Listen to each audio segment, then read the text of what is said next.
Back in the book segment tonight, we wrap up our three-part series with Howard Stern. He's now the highest-paid entertainer in American history, as I've said. Last night, Stern told us that his success is based upon proving to his father that he could succeed on the radio. And his father continues to be the driving force behind Stern. You have a good relationship with him? Great relationship with my dad and my mom. Even though he didn't support you? He supported me in his own way.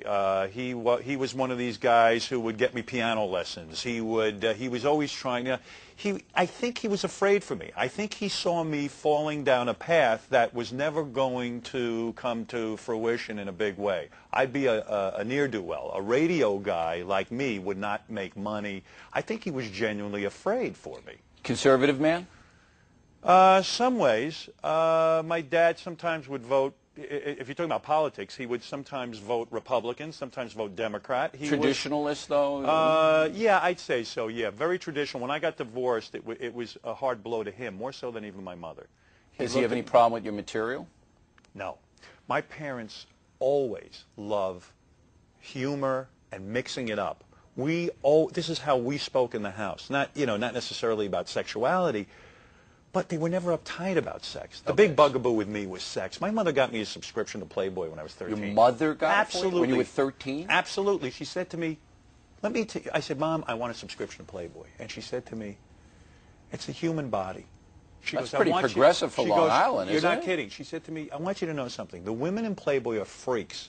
She goes, you're not going to meet too many women with those kind of bodies. She said, take a look around you. Those are real women. She goes, but if you want to look at a naked body, I could care less. And you know what? I got the Playboy once or twice, and I think that was the end of it. You know what I mean? It's not a big deal, sex. Okay. Now, you are a wealthy guy now, and you have a house in the Hamptons, and you go to Nobu and all these swell places. Yeah. I mean, what's that all about? I don't do that. Sure you do. No, I don't. Yeah. What do you do? You don't have a nice house now? I have an okay house, but it's nothing like yours. You don't talk about... What do you know? I live in an apartment in Manhattan. You live in a... Oh, come on. An apartment. You live in a big high-rise. It's worth what millions kind of house of dollars. are you living in? I live in a nice house, but it's a regular house. You're telling me you don't have a nice house? I have a regular house. You're going to paint yourself as some bum? My car is 5 years old. I live in a regular house. You're living large. What's wrong with that? I didn't say anything was wrong with it. How do you feel about it? Here's my problem with my lifestyle. I'm one of these guys who works so hard that I don't really have the great lifestyle you might imagine. I go to bed at 8 o'clock every night. So I don't go out during the week at all. We cook at home and we eat. And we go to bed. Friday and Saturday night, no matter how broke I was, I made $96 a week for a real long time. I would always find a place to go, whether it was McDonald's or Nobu. It depends on what you can afford. But now you're going to Nobu. Yeah, I love eating swells. Good. Yeah, but that doesn't make a difference to me. Do you like to hang out with these pinhead movie stars? I mean, you like these people? There's some movie stars that I've met that have been tremendously nice people. I don't have celebrity friends. It's not by choice. I don't have any friends. You don't have any friends? No. Why? Anyone who knows me knows I hang out with my girlfriend, and I don't have the time to really form some sort of relationships. It's not healthy. How about your old friends, college, neighborhood? There's a couple of guys I will hang out with once in a while who are certainly not famous, big-time celebrities. You think that's smart, not to have any friends? No, I think it's a real personality flaw. I think I put too much into my work. I don't think it's healthy to isolate yourself like that. And I think it says a lot about me, and it's not a positive thing. I wish I would take more time with my friends. Are you selfish?